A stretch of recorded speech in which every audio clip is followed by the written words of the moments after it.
All right, let's open the files on what is, without a doubt, the world's most exclusive and dangerous club. This is the story of how just 10 countries, through a wild mix of genius, paranoia, and some outright theft, built the single most powerful weapon in human history. Just 10. Think about that for a second. Out of almost 200 countries on the entire planet, only 10 have ever managed to build and test a nuclear weapon. Membership is unbelievably rare, and the price of entry is terrifyingly high. So the big question is, how did they pull it off? We're going to trace the whole timeline, from that frantic race against the Nazis all the way to the shadowy black markets of today, to see exactly how each member got their hands on a key to the club. Okay, so where does this all start? Well, no surprise. It kicks off in the fires of World War II.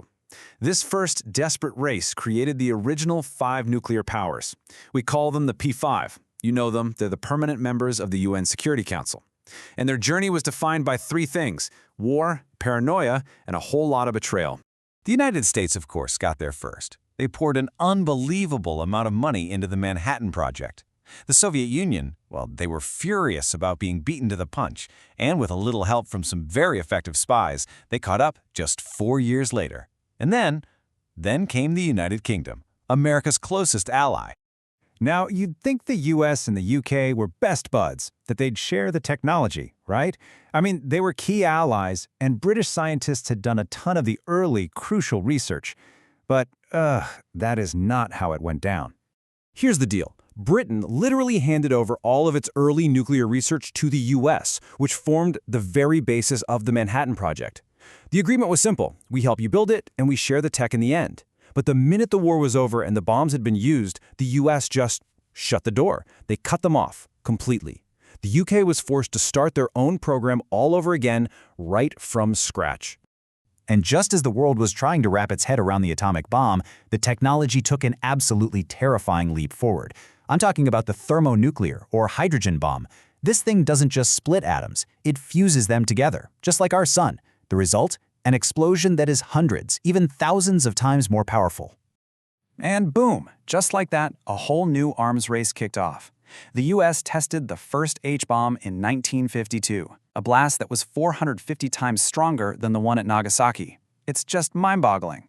Of course, the Soviets and the British scrambled to follow, and pretty soon, 2 new members were about to join the club. First, you had France, who basically said, we're not going to rely on the US and NATO for our defense. They wanted what they called strategic independence.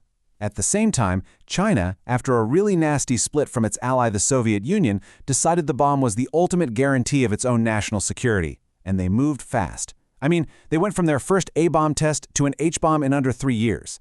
That's still the record, the fastest ever. Okay, so now the game starts to shift.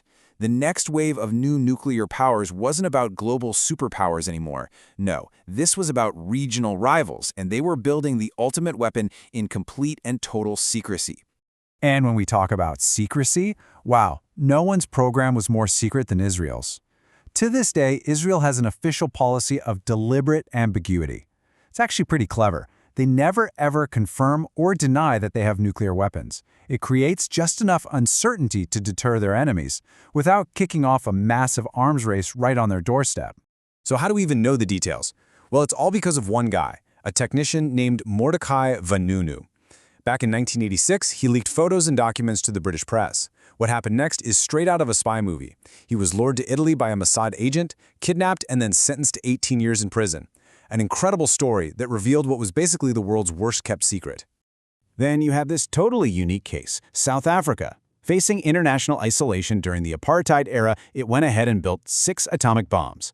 But then, as the regime started to collapse, it made a decision nobody saw coming. Fearing the weapons would fall into the hands of the incoming government, they voluntarily dismantled their entire arsenal. They are the first and only country in history to build the bomb and then give it up. So, this brings us to the modern era, where the old rules of superpower control just started to fall apart, and what rushed in to fill the void? A very dangerous new black market for nuclear secrets. This next phase was all about one of the world's most intense rivalries, India and Pakistan. And this quote from Pakistan's leader at the time, man, it perfectly captures their thinking. For them, it wasn't a matter of if they would get a bomb to match India, it was simply when. India made the first public move in 1974, testing what it called a peaceful nuclear explosion. Yeah, nobody really believed that part. For years after, both countries worked in secret. Then, in 1998, India went big, conducting a series of full-on weapon tests.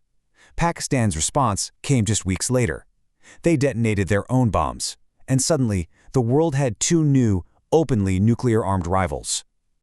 But here's where it gets really, really dangerous. Their official policies are completely different.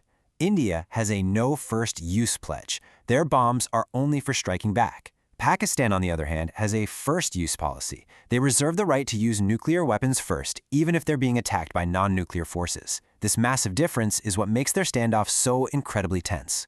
So how did Pakistan get its bombs so quickly? Well, a huge part of the answer is a scientist named A.Q. Khan. This guy literally stole blueprints from a Dutch facility, but he didn't stop there. In 2004, he confessed to running a global black market, selling nuclear secrets to pretty much any country that could pay, including North Korea, Iran, and Libya. And who was one of his best customers? North Korea. With help from Khan's network and their own resources, North Korea successfully tested its first nuclear weapon in 2006.